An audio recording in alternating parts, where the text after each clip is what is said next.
오늘 저희들이 은혜 받을 말씀 같이 봉독하겠습니다. 말씀은 디모데후서 1장 7절 하나님이 주신 것으로만 채우라. 말씀이 짧아서 두 번 같이 봉독드리겠습니다. 시작. 하나님이 우리에게 주신 것은 두려워하는 마음이 아니요 오직 능력과 사랑과 절제하는 마음이니. 다시 한번요. 하나님이 우리에게 주신 것은 두려워하는 마음이 아니요 오직 능력과 사랑과 절제하는 마음이니. 오늘은 이상화 목사님께서 말씀을 전하시는데요, 특별히 목사님 지금 다리를 다쳐서 기부스를 한 채로 서서 말씀을 지금 전하셔야 될 상황입니다. 여러분께서 격려의 박수로 목사님 힘있게 말씀 전하시라고 다시 한번. 네, 반갑습니다. 네, 잠깐 다리를 삔 거라서요, 뭐 그렇게 심각하지 않으니까 불쌍한 눈으로 안 보셔도 되겠습니다. 오늘 말씀 같이 보도록 하겠습니다. 우리가 인생을 살다 보니까 업앤다운이 있는 것 같아요. 그래서 업될 때가 있고 또 다운될 때가 있죠. 세상 사람들은 업될 때 향락을 찾습니다. 그래서 특별히 술판을 벌리고 부어라 마셔라 하면서 자신들만의 축제를 벌이죠. 세상 사람들은 다운될 때도 역시 향락을 찾습니다. 마약으로 위안을 받아보려고 하고 술을 마시고 또 마시면서 이 괴로운 현실을 잊어보려고 하는 거죠.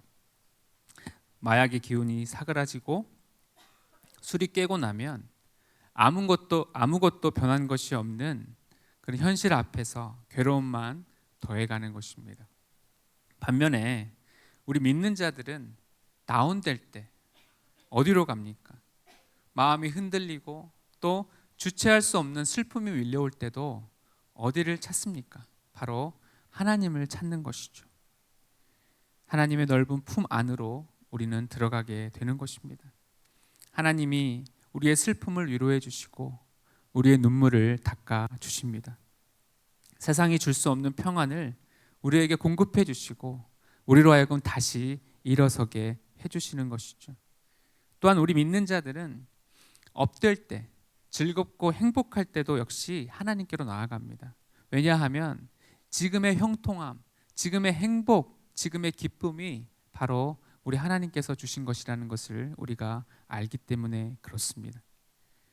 그래서 하나님을 찾는가 아니면 하나님 외에 다른 것을 찾는가, 그것이 바로 믿는 자와 믿지 않는 자를 분명하게 가른다는 것이죠. 믿는 저와 여러분들은 그래서 잊지 말아야 됩니다. 다 무너졌다고 하는, 그리고 다 끝났다고 여기는 그러한 상황 속에서도 우리는 하나님께로만 돌아가면 소망이 있다는 것이죠.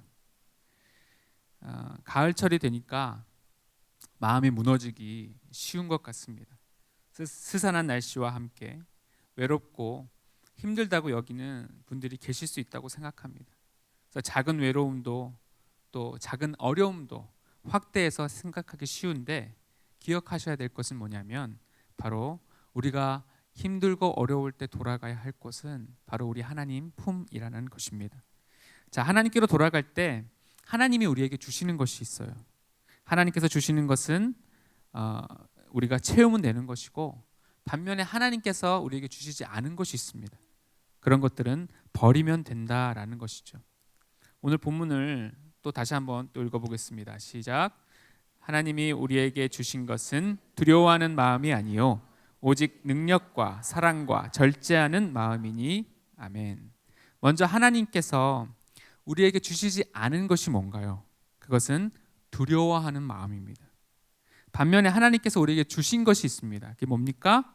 오직 능력과 사랑과 절제하는 마음이죠. 종합하면 두려움은 버리고 능력과 사랑과 절제는 붙잡으라라는 것이죠. 그러면 우리는 다시 일어설 수 있고 다시 승리할 수가 있다라는 것입니다. 그럼 먼저 버려야 할 것이 무엇인가? 우리는 무엇을 버려야 됩니까?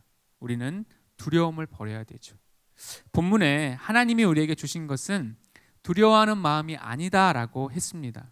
하나님께서 주시지 않은 것, 두려워하는 마음은 비워내야 되는 것이죠. 왜 두려움이 그렇게 우리에게 해악을 끼치느냐? 그것은 우리가 가지고 있는 그 능력을 발휘하지 못하기 때문에 그렇습니다. 한마디로 두려움은 저와 여러분들에게 마비를 안겨준다는 것이죠. 디모데 후서에서 바울이 디모데에게 두려워하는 마음이 아니고 라고 하는 말을 통해서 우린 무엇을 유추할 수 있습니까? 지금 이 편지의 대상이 되는 디모데가 두려워하고 있는 상태임을 알 수가 있는 것이죠. 왜 그가 두려웠는가? 스승 바울이 이 디모데 후서가 이제 순교하기 얼마 안 남은 상황에서 쓰여진 서신이거든요. 곧 사도 바울이 처형돼서 죽으면 어떡하나. 그래서 아버지같이 믿고 의지했던 사도 바울이 죽으면 자기는 어떻게 하나라는 두려움이 그에게 있었던 것이죠. 또한 핍박이 너무나 심했기 때문에 함께 동고동락하고 함께 사역을 같이 했던 많은 사역자들이 사역하기를 포기하고 주님의 길을 포기하고 떠나갔던 경우도 있었던 것이죠. 그래서 함께 동역하는 사람들이 없어지고 나니까 외로웠을 것이고 더 많은 책임감을 그가 느꼈던 것이죠. 게다가 네로 황제의 핍박은 더욱더 잔혹해져 갔기 때문에 그에게는 두려워하는 마음이 커갔던 것입니다. 저와 여러분들도 이만큼은 아니다 하더라도 두려움을 안고 있지는 않습니까? 성도님들은 어떤 두려움을 안고 계세요? 성도님들을 만나서 신방하다 보면 그런 말씀을 하시는 분이 계셨습니다. 사는 게 두렵다. 어떤 때는 경제적인 문제가 있죠. 이러다 먹고 살지 못하면 어떻게 하나? 퇴직하면 뭘 먹고 사나? 또 사업을 정리하게 되면 우리 가족들을 어떻게 부양할까? 이런 두려움이 있죠. 또 어떤 분들은 건강에 대한 두려움이 있습니다.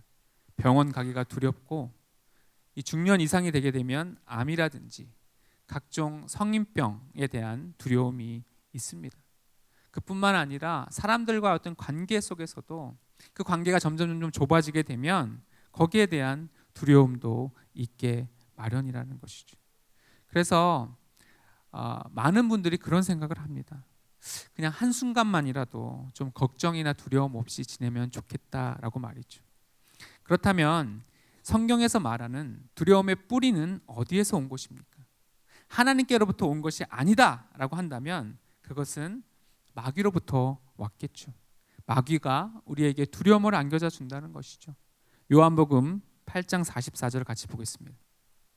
시작. 너희는 너희 아비 마귀에게서 났으니 너희 아비의 욕심대로 너희도 행하고자 하느니라. 그는 처음부터 살인한 자요 진리가 그 속에 없으므로 진리에 서지 못하고 거짓을 말할 때마다 제 것으로 말하나니 이는 그가 거짓말쟁이요 거짓의 아비가 되었음이라. 아멘. 마귀는 거짓말장이다라고 말하고 있습니다. 거짓의 아비다라고 이야기하고 있어요. 마귀의 거짓 중에 대표적인 것이 무엇이냐? 그것은 바로 두려움이라는 것입니다. 두려움은 한마디로 거짓말이라는 거예요. 미래에 일어나지도 않을 일을 가지고 우리로 하여금 걱정하게 하는 거예요. 기우라고 하죠. 하늘이 무너지면 어떻게 하나. 쓸데없는 걱정입니다. 또 우리 아들이 시험을 봐야 되는데 얘가 시험을 망치면 어떡하지? 이런 걱정이 있습니다. 여러분 공부 잘하는 애가 왜 시험을 망치겠어요? 그리고 뭐 시합을 한다 그러면 이번 시합에서 지면 어떡하지? 일어나지도 않을 일, 어차피 50%인 가능성을 갖고 최선을 다하면 이길 수 있어 라고 생각하는 것이 아니라 지면 어떻게 하지? 이런 걱정을 하고 또 그런 쓸데없는 걱정도 하잖아요. 운전하다가 갑자기 교통사고가 나면 어떻게 하지? 이런 일어나지도 않을 일을 가지고 사단은 우리에게 거짓을 가지고 우리에게 두려움을 안겨다 준다라는 것이죠. 이 사단의 이 거짓을, 그래서 거짓으로 인한 두려움을 우리에게 쉽게 알려주는 게 뭐냐면 보이스 피싱이죠. 지금 안 막으면 큰일 난다. 그리고 어떤 애가 막 울고 있어요. 우는 아이 목소리 들려주면서 이 아이가 지금 잡혔다고, 돈을 입금해라. 그러면 이 두려움이 확 밀려드는 순간 어떻습니까? 내 아이 목소리인지 내 아이가 정말 잡혀 있는지도 확인하지 못하고 허둥지둥 돈을 입금했다가 돈을 날리는 경우도 있죠. 그것을 보면 이 두려움이라는 것이 얼마나 큰 것인지, 그래서 그 두려움을 통해서 먹고 사는 자들이 있고, 그 두려움이라는 것을 통해서 저와 여러분들의 신앙을 계속해서 악한 원수마귀는 갉아먹으려고 한다라는 것이죠. 두려움도 일종의 믿음인데 마귀가 사용하는 것입니다. 이 12명의 정탐꾼 중에서 10명의 정탐꾼이 두려움이 임하고 나니까 해석을 못해요. 우리 민수기 13장 32절 보겠습니다. 시작. 이스라엘 자손 앞에서 그 정탐한 땅을 악평하여 이르되 우리가 두루다니며 정탐한 땅은 그 거주민을 삼키는 땅이요 거기서 본 모든 백성은 신장이 장대한 자들이며 거기서 네피림 후손인 아낙 자손의 거인들을 보았나니 우리는 스스로 보기에도 메뚜기 같으니 그들이 보기에도 그와 같았을 것이니라. 이들이 판단하는 게 뭐냐면 분명히 하나님께서 주신 젖과 꿀이 흐르는 땅이고 그들이 메고 온 포도송이가 이미 하나님께서 주신 정말 축복된 땅이라는 것은 확실했습니다. 그런데 그들이 압도당한 게 뭐냐면 그들이 그 가나안 땅에 있었던 견고한 성읍이 첫째로 두려웠고 또 거기에 있는 거대하게 키가 큰 아낙 자손들을 보니까 더욱더 두려웠던 것입니다. 그래서 그들이 바로 그것을 해석하지 못하고 계속해서 하나님이 주신 그 축복에 대해서 악평하고 부정적인 여론을 흘리고 그들이 두려움에 떨게 되었다라는 것이죠. 사울 왕과 모든 이스라엘 군대들도 마찬가지였습니다. 사무엘상 17장 11절도 읽어보겠습니다. 사울과 온 이스라엘이 블레셋 사람의 이 말을 듣고 놀라 크게 두려워하니라. 아멘. 골리앗의 위용에 압도되었고 또 그 목소리에 마음이 녹아내리면서 그냥 두려워한 것도 아니라 크게 두려워하였다라고 했습니다.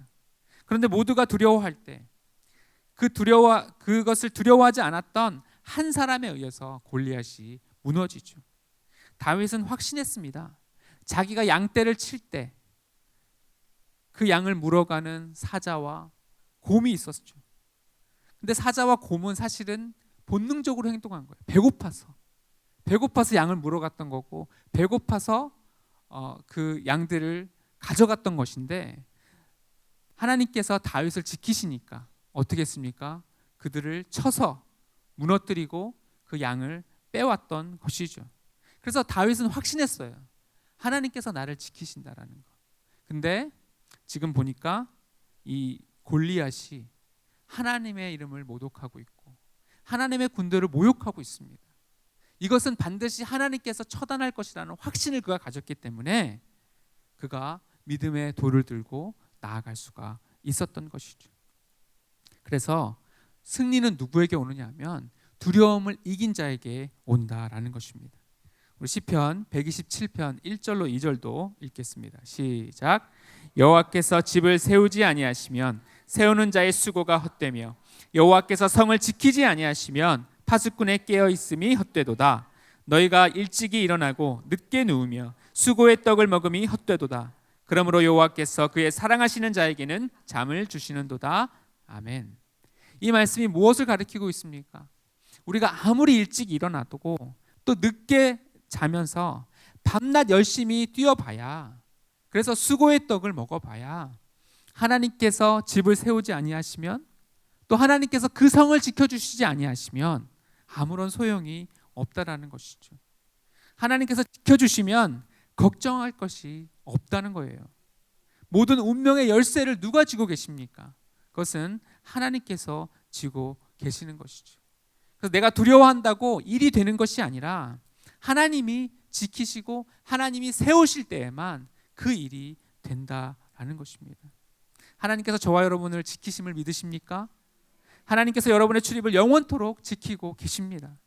이 사실을 부정케 하고 여러분을 두렵게 하는 것은 다 마귀의 거짓이라는 것이죠.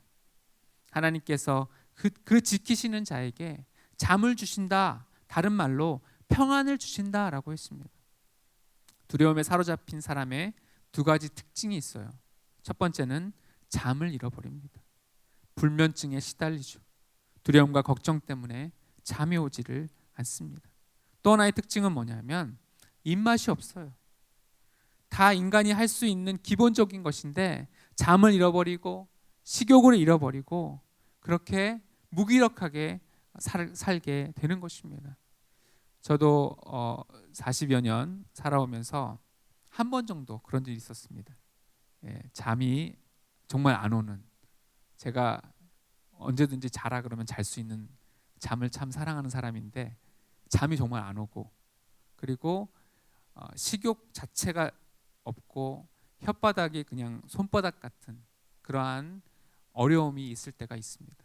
그때도 보면 제가 하나님께 주목했던 것이 아니라 대부분 환경을 주목하고 상황을 주목하고, 그 상황만을 본 것도 아니고 그 상황 너머에 있는 그 다음도 역시 부정적으로 이어지는 것에 내 마음이 꽂혔을 때, 그때 그렇게 두려움의 노예가 되어 살게 되더라라는 것이죠.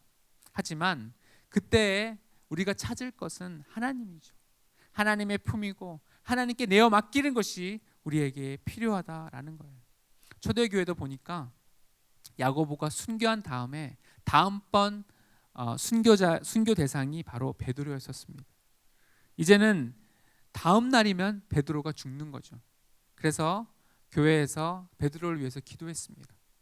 그런데 하나님의 천사가 베드로를 깨우죠. 베드로가 얼마나 깊이 잠들었는지 일어나질 않아요. 그래서 천사가 발로 옆구리를 찼다라고 했습니다.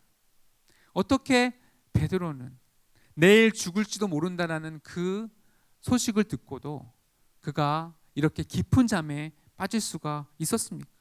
그것은 베드로를 하나님께서 붙잡고 계심을 베드로는 알고 있었고, 자신의 생사를 하나님께 내어 맡겼던 것이죠.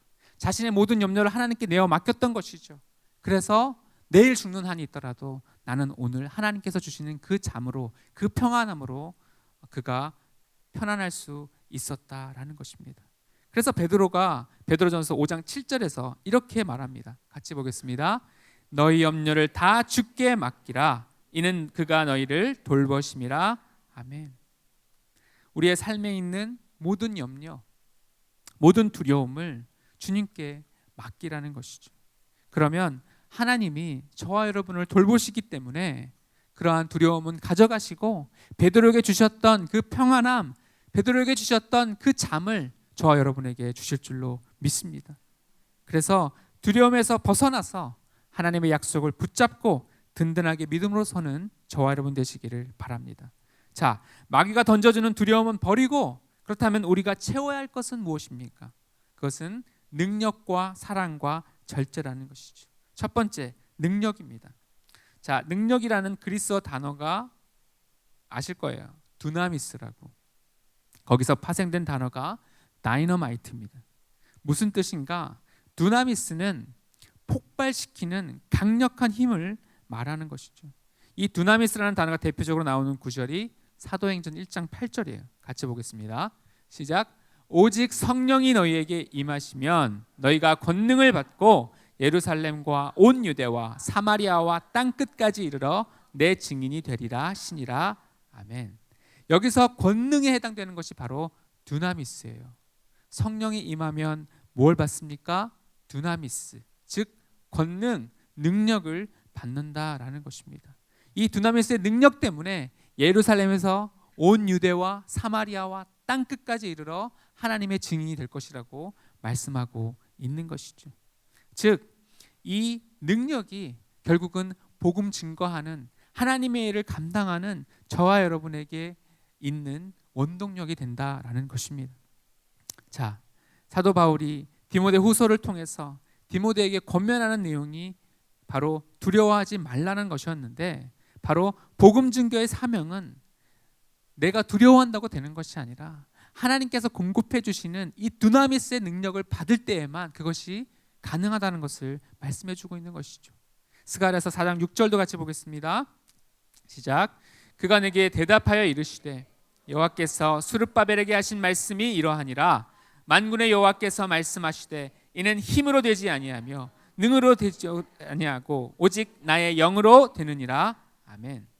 여기서 말하는 힘이나 능력은 인간이 가지고 있는 것을 말하는 거예요.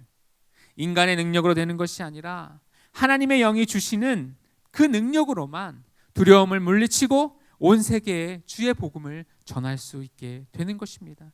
성령이 임하고 나니까 제자들이 무적이 되었어요. 복음 전하면 잡아간다고 위협하고 또 매질을 해도 생명의 말씀을 전하기를 두려워하지 않고 주저하지 않더라는 것이죠. 사도행전 4장 19절로 20절도 보겠습니다. 시작. 베드로와 요한이 대답하여 이르되 하나님 앞에서 너희의 말을 듣는 것이 하나님의 말씀을 듣는 것보다 옳은가 판단하라. 우리는 보고 들은 것을 말하지 아니할 수 없다 하니 아멘. 성령이 임하기 전에 제자들의 모습과 얼마나 상반된 모습입니까? 예수님이 잡히시니까 자기 살자고 도망쳤던 사람들이고 또 너무나 두려워서 문을 걸어 잠그고 그 안에서 숨죽이고 기다려 있던 사람들이 바로 제자들이었는데 성령이 임하고 나니까 성령께서 주시는 능력이 부어지고 나니까 어떻게 되었습니까?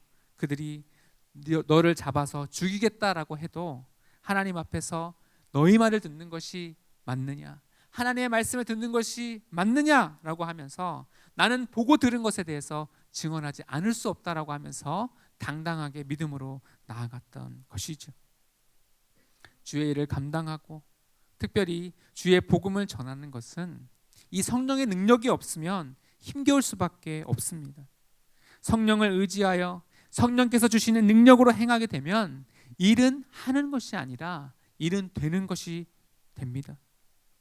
해안에 정박해 있다가 썰물 때에 모래 위에 올려져 있는 배가 있어요.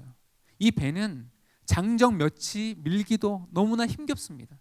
그런데 밀물이 왔을 때, 그래서 물이 어느 정도 잠겼을 때, 두둥실 떠 있을 때, 그때는 꼬마 아이가 살짝 밀어도 그 배는 움직일 수 있는 것이죠.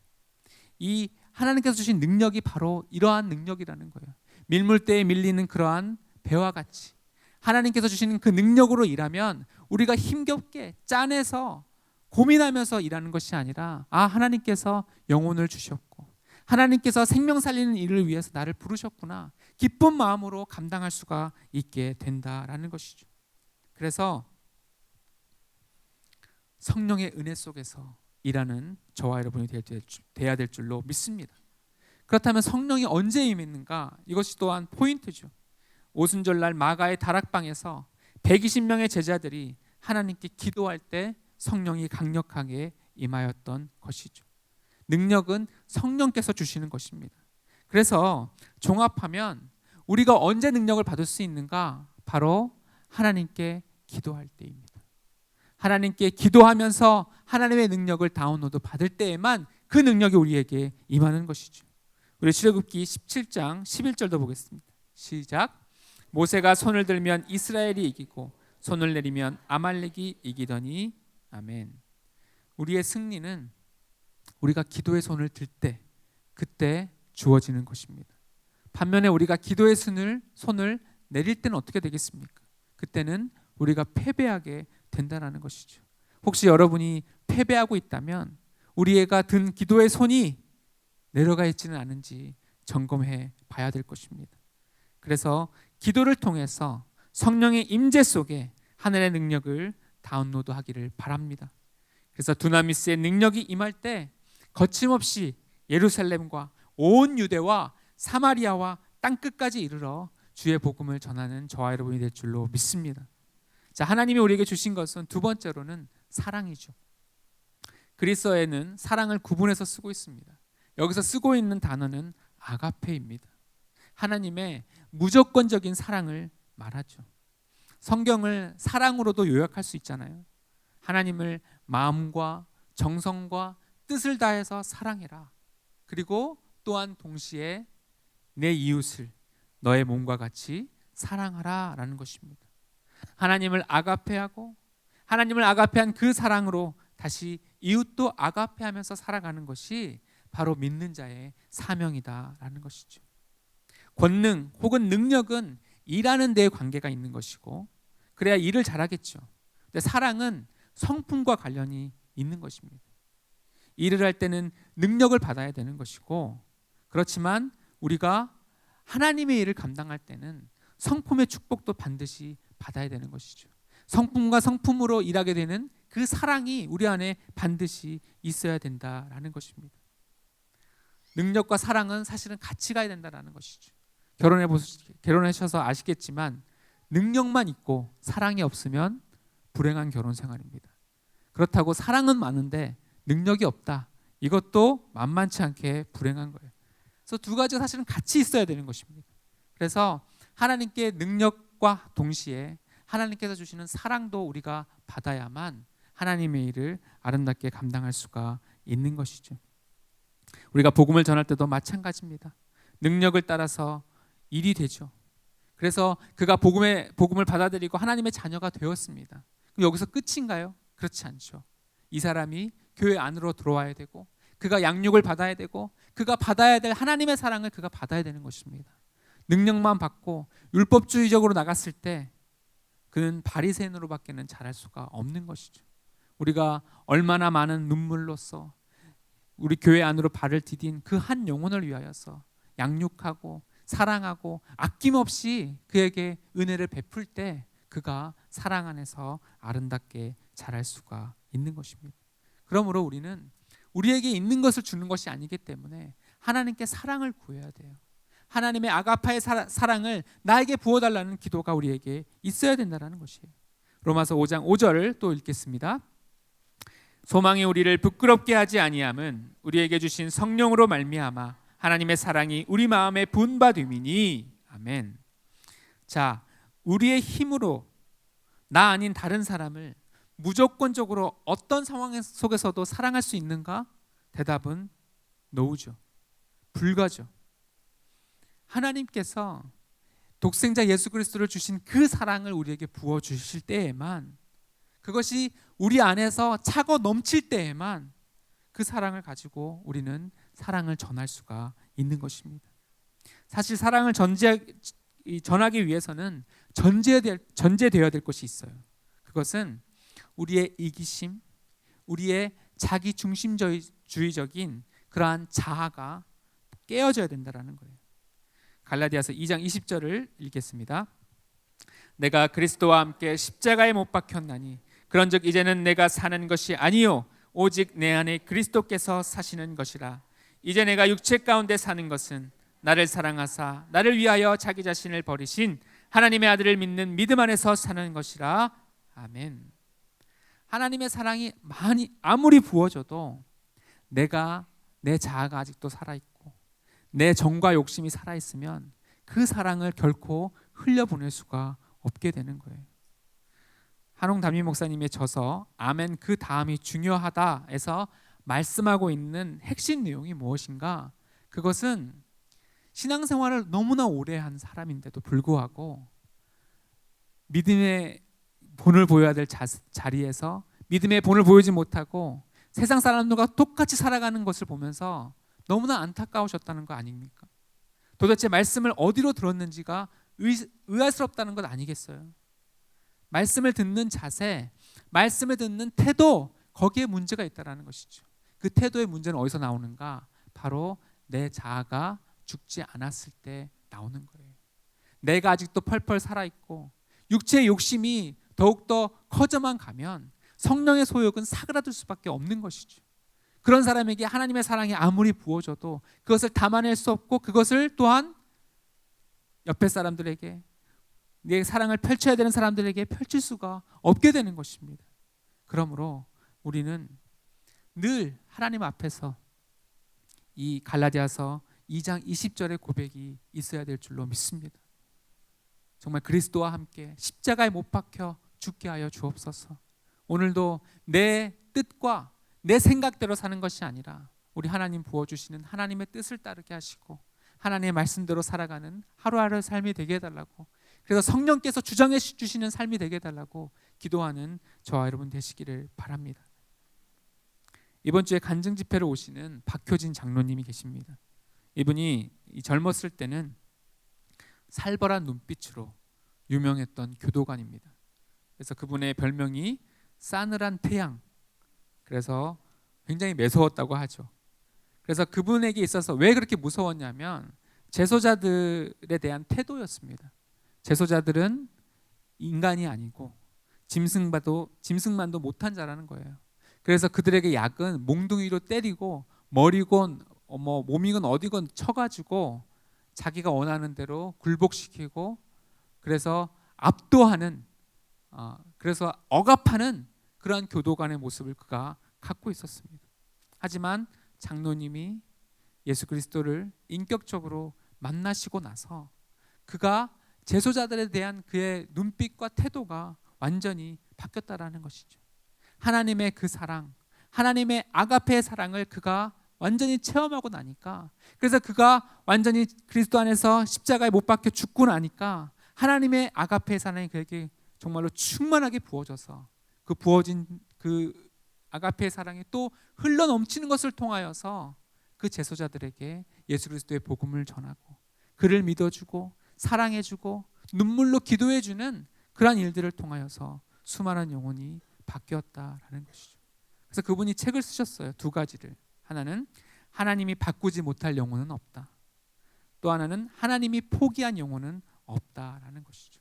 그것을 그가 제소자들에게 전하면서 깨닫게 된 것입니다. 우리는 제소자들은 범죄자들이고 나쁜 자들이고 그래서 하나님께서 버림받은 자가 아니라 그들도 그 교도소 담장 밖에 있는 우리와 진배 없이 하나님이 포기하지 않는 인생이요 하나님께서 사랑하시는 그 한 영혼이라는 것이죠. 그래서 그를 붙들고 기도하며 또 사랑을 베풀며 나아갔을 때 그 한 영혼이 하나님 앞에 돌아오고 사형장의 이슬로 살아가기 전에도 하나님을 찬양하고 교도관님과 검사님도 예수님 믿고 천국 가시기 바랍니다라는 믿음의 고백을 하고 사형장의 이슬로 천국에 갔던 형제들을 그가 그리고 있는 것이죠. 고린도전서 13장에서 강조하는 그 사랑의 내용이 또 무엇입니까? 고린도전서 13장 1절로 3절을 보겠습니다. 시작. 내가 사람의 방언과 천사의 말을 할지라도 사랑이 없으면 소리나는 구리와 울리는 꽹과리가 되고 내가 예언하는 능력이 있어 모든 비밀과 모든 지식을 알고 또 산을 옮길 만한 모든 믿음이 있을지라도 사랑이 없으면 내가 아무것도 아니요 내가 내게 있는 모든 것으로 구제하고 또 내 몸을 불사르게 내줄지라도 사랑이 없으면 내게 아무 유익이 없느니라. 아멘. 방언을 말하고 예언을 하고 비밀과 지식을 알고 산을 정말 옮길 만한 그러한 믿음이 있다고 하더라도 사랑이 없으면 아무것도 아니랍니다. 또 능력과 함께 사랑이 같이 가야 되는데 모든 재산을 다 털고 또 순교까지 감당했다 할지라도 그것이 사랑에서 비롯된 것이 아니라 자기의 인기와 자기의 명예와 자기 자신을 위해서 죽었다고 한다면 그것 역시도 아무런 소용이 없는 죽음이 될 수밖에 없다라는 것이죠. 모든 재산을 다 털어 구제하고 자기 몸을 불사르게 내주는 순교까지 하더라도 사랑이 없으면 아무것도 아니다라고 말씀하고 있습니다. 능력과 함께 사랑은 함께 가야 되는 것이죠. 우리가 온전한 복음을 전하고 그 복음을 전하는 가운데 사랑이 하나님께서 우리의 마음에 하나님께로부터 그 사랑이 우리 마음에 부음받아서 그것이 흘러넘치는 사랑을 통하여서 세상 가운데 곳곳에 복음이 스며드는 곳곳마다 흘러나는 은혜가 있게 되기를 바랍니다. 하나님이 우리에게 주신 것 마지막 세 번째는 뭐냐? 절제하는 마음이다라고 했습니다. 능력이 부어지고 사랑이 부어져서 능력 있게 사역해도 중요한 것은 절제하는 마음이라는 거예요. 이 절제를 가르쳐 주시기 위해서 하나님은 사도 바울에게 육체의 가시를 주셨습니다. 고린도 후서 12장 7절도 보겠습니다. 여러 계시를 받은 것이 지극히 크므로 너무 자만하지 않게 하시려고 내 육체의 가시 곧 사탄의 사자를 주셨으니 이는 나를 쳐서 너무 자만하지 않게 하려 하심이라. 아멘. 능력 있게 사용되고 또 쓰임 받게 되면 자만할 수 있다라는 거죠. 루시퍼가 어떻게 타락했습니까? 은사와 능력이 충만했지만 절제하지 못하고 자기의 신분을 망각하고 하나님처럼 되고 싶어서 타락한 것이 아닙니까? 그래서 때때로 저와 여러분에게 하나님은 육체의 가시를 주시는 것 같습니다. 이 가시만 없으면 더 사역을 잘할 것 같은데 그러나 하나님 편에 보면 그것은 그렇지 않다라는 것이죠. 그 가시를 주심으로써 하나님은 저와 여러분에게 교훈해 주시는 거예요. 자만하지 말아라. 그 능력을 너 자신을 위해서 쓰지 말아라. 그 사랑을 너의 영광을 위해서 쓰지 말라라고 우리에게 다독여 주시는 것이죠. 박태선이라는 장로가 있었습니다. 엄청나게 겸손했고 하나님의 은사가 부어지면서 이 사람에게서 초대교회의 기적들이 일어났어요.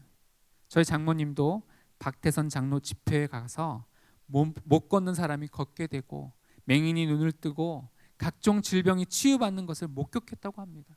능력이 부어진 거죠. 그리고 그에게는 사랑하는 마음도 있었습니다. 사랑도 충만하게 부어졌던 거예요. 하지만 이 사람에게 없었던 것이 뭐냐? 절제가 없었죠. 그래서 절제를 못하게 되고 하나님께서 아마도 경고를 하셨음에도 불구하고 그는 그 경고를 무시하고 폭주 기관차와 같이 자신의 능력, 하나님께 부어준 능력과 사랑을 하나님의 영광을 위해서가 아니라 루시퍼와 같이 자기 자신을 위해 쓰게 되었다라는 것이죠. 그러면서 주체할 수 없는 인기와 명성을 접하게 되면서 이것이 하나님의 것임에도 불구하고 그것을 중간에 자기가 취득하게 되죠. 그러면서는 나중에는 이단의 괴수가 되어서 전도관이라는 이단을 만들고 자기가 재림 예수라고 주장하면서 수많은 사람들을 잘못된 교리로 인도하는 이단의 교주가 되었던 것입니다. 이것은 바로 절제가 없었던 한 사람의 안타까운 말로라는 것이죠. 잠언 25장 28절도 보겠습니다. 시작. 자기의 마음을 제어하지 아니하는 자는 성읍이 무너지고 성벽이 없는 것과 같으니라. 아멘. 자기의 마음을 제어하지 않는 사람, 절제하지 않는 사람은 성읍이 무너진 것과 같고 성벽이 없는 것과 같다라고 했습니다. 성벽이 없으면 적군이 바로 들어오지 않겠습니까? 사탄이 그 무너진 성벽 안으로 들어오지 않겠습니까?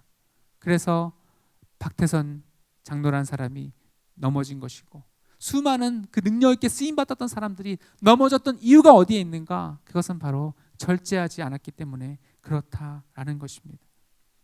그래서 우리는 하나님께서 만약에 저와 여러분들에게 지금 멈춰라라고 말씀하시면 멈춰야 되는 거예요. 그만하라 하시면 그만해야 됩니다. 왜냐하면 저와 여러분들은 하나님의 뜻에 순종하는 사람들이기 때문에 그렇다라는 것이죠. 성령의 9가지 열매도 자세히 보면 절제가 나오죠. 우리 갈라디아서 5장 22절 23절 보겠습니다. 시작. 오직 성령의 열매는 사랑과 희락과 화평과 오래 참음과 자비와 양선과 충성과 온유와 절제니 이 같은 것을 금지할 법이 없느니라. 아멘. 성령의 9가지 열매 중에서 마지막 열매요. 이것이 성령의 9가지를 결정짓는 것이다 라고 하는 것이 무엇입니까? 그것이 바로 절제라고 했습니다. 아무리 슈퍼카를 가지고 있어도 그 차가 제동장치에 문제가 있다고 한다면 대형 사고로 이어지는 것이죠. 절제란 이 제동장치라는 것입니다. 하나님께서 우리에게 브레이크를 밟으셔요. 멈춰라 라고. 그때 멈춰야지. 멈추지 않고 나아가면 대형 사고가 터질 수가 있는 것입니다. 여러분, 그렇다면 절제는 누가 하는 것입니까? 절제는 하나님이 주인인 사람만 하는 거예요. 아쉬운 마음이 들어도 하나님이 그만이라고 말씀하시면 그만해야 되는 것이고, 그만두고 싶어서 미치겠는데 하나님께서 그만두라라는 말씀이 없으시면 울면서도 우리는 씨를 뿌리러 나가야 됩니다. 그럴 때 하나님께서 보장하시는 주신 게 뭐냐? 기쁨으로 단을 거두고 올 것이라고 말씀해 주고 있는 것이죠. 말씀의 결론을 맺겠습니다. 하나님께서 주시지 않은 것과 하나님께서 주신 것이 있어요. 하나님께서 주시지 않은 것, 그것이 무엇입니까? 두려워하는 마음입니다. 이 두려움은 하나님께서 주신 것이 아니라 바로 마귀가 준 것이고 세상이 준 것이에요. 우리가 하나님을 주목하지 않으면, 그리고 하나님의 약속을 기억하지 않으면 우리도 흔들린다라는 것이죠. 두려움과 근심과 걱정이 있을 때 이것을 하나님께 가지고 가서 하나님께 내어 맡기시기를 바랍니다. 하나님께서 저와 여러분을 돌보아 주실 것입니다. 또 하나님께서 주시지 않은 두려움은 버리고 하나님께서 주신 것으로 채우라고 하셨죠. 첫 번째는 능력이었습니다. 능력은 성령께서 주시는 거예요. 성령은 언제 임하는가? 기도할 때 임하였습니다. 두나미스의 능력은 기도에서 시작된 거예요. 성령의 능력이 있으면 밀물에 두둥실 배가 뜨는 것처럼 그리 힘들지 않게 하나님의 일을 감당할 수 있습니다. 그래서 그 능력을 받기 위해서 저와 여러분들은 오늘도 기도의 자탄을 쌓아야 될 줄로 믿습니다. 또한 사랑은 우리에게 나오는 것이 아니라 하나님의 아가페의 사랑, 무조건적인 그 사랑이 우리 안에 부어질 때에만 가능하다라는 것입니다.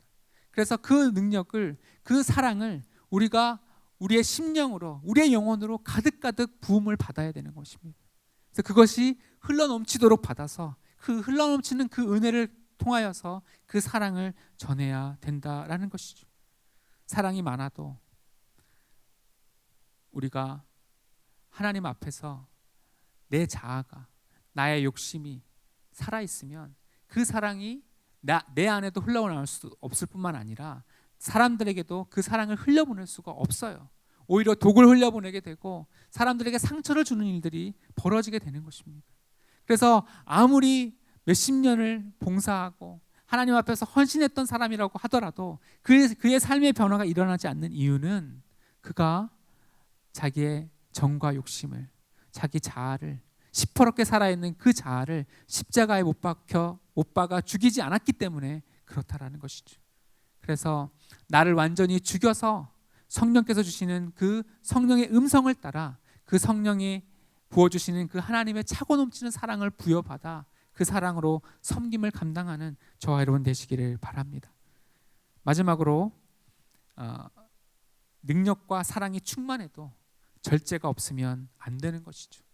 성령의 9가지 열매도 절제가 마지막 열매라고 했습니다. 절제는 하나님이 주인이신 사람만 할 수 있는 거예요. 주님이 멈추라 하시면 멈추고 주님이 하라 하시면 그대로 순종하는, 그래서 묵묵히 믿음의 씨를 뿌리는 저와 여러분 되시기를 바랍니다. 그래서 하나님이 주신 것, 능력, 사랑, 절제로 무장하여 두려움을 버리고 주의 영광을 드러내는 저와 여러분 되시기를 바랍니다. 이 시간 같이 일어나셔서 보라 너희는 두려워 말고 함께 찬양하도록 하겠습니다.